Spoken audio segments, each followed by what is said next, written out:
Welcome to the Halloween Marathon of 2022.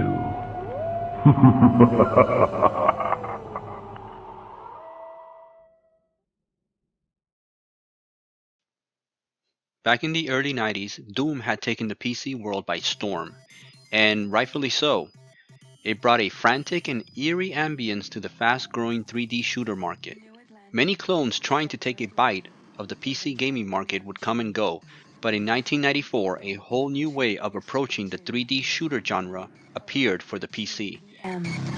Hacker begins unauthorized entry into the Tri-Optimum corporate network.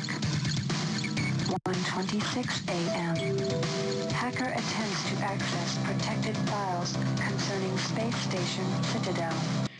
This new game utilized a fully 3D engine that went beyond what Doom had created, and much like Doom, this title right here also used its solitary-like ambience to convey a feeling of despair and loneliness in the player. This here is System Shock on the PC. Who knows, there might even be a military-grade neural interface in it for you, if you do the job right. Released in September of 1994 by Looking Glass Technologies, this title set to revolutionize the genre without even knowing it. So this game had you playing as a hacker that awakens after undergoing some kind of a medical procedure that had him under coma for 6 months as he healed. But basically the story explains how he got to that point.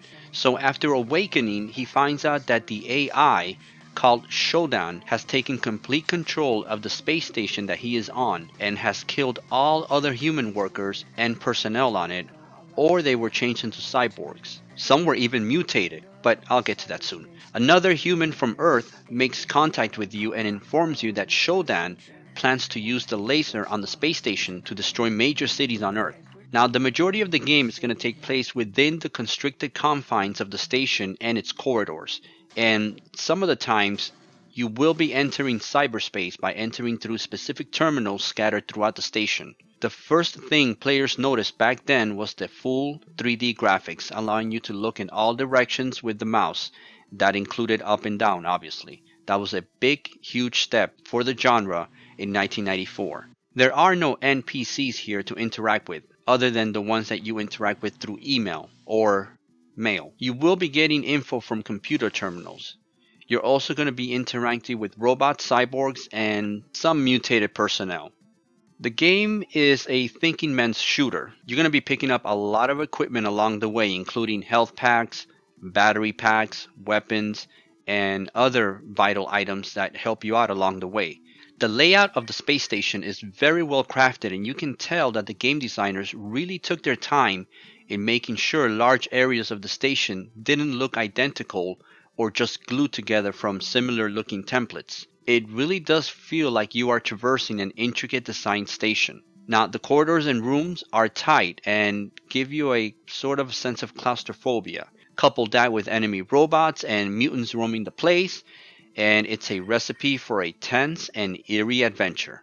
The music, at least for me, does not really go well with the overall feel of the game, and I think had they gone in a more dark and eerie path with the soundtrack, it might have given the game an even darker feel to it.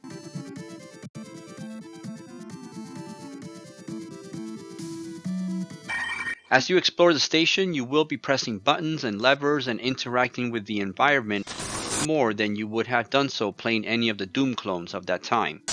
The constant interaction you get from computer terminals as you progress really give this title a sense of adventure and responsibility not seen in many shooters. It kind of gives you that feeling that you are part of a mission and that people are actually depending on you and that you're not just going from corridor to corridor, just shooting monsters left and right. There's a mission and there are things to be done in order to progress in the game. The mutants that you run across from time to time were part of the but Shodan released a virus on them in order to mutate them and to have them stop you from deactivating the laser. The game is a bit complex, but given some time to get past the at the beginning, and you're going to find an enjoyable adventure shooter that is beyond just mindless shooting and running around.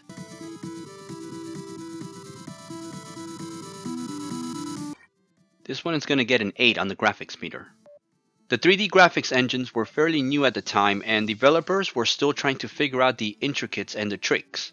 But as I previously stated, the developers really took their time in designing the station, and it looks wonderful and detailed within the graphical confines of the engine. The graphics look heavily pixelated, especially when you take down enemies. Again, this is a limitation due to what graphics were able to do in the early days of 3D gaming. For gameplay, I'm going to give this one a 7. The gameplay is slow paced. Like I said, it's not a Doom or Doom clone.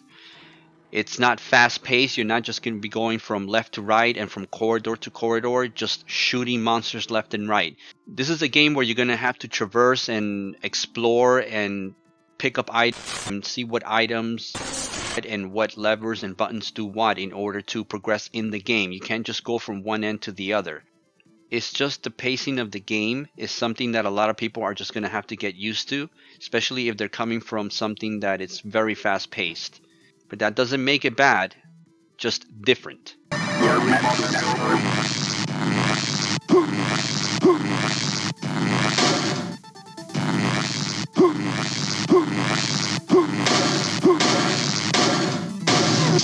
Overall, I think this game gets a 7 on the Halloween meter. It's a creepy, slow-paced shooter where you are always on your toes, wondering what is beyond the next door. The claustrophobic ambience lends greatly toward that feeling. This game did not fly off the shelves on release. Even though the studio lost money on it, it was not bad enough to sink them, and a sequel was released. This game was an inspiration for the BioShock franchise. System Shock has gone on to garner great praise from the gaming community and publications in the years that follow its initial release. Luckily, this game is available to play on modern systems. You can find it in Steam and GOG. Not a lot of people out there have played this one, including myself, but I can almost guarantee that you have played a game inspired by System Shock at some point in time. Now join me tomorrow as I go back, and I'm talking way back to the second generation consoles, to showcase a title worthy of playing during the season of witches. See you tomorrow.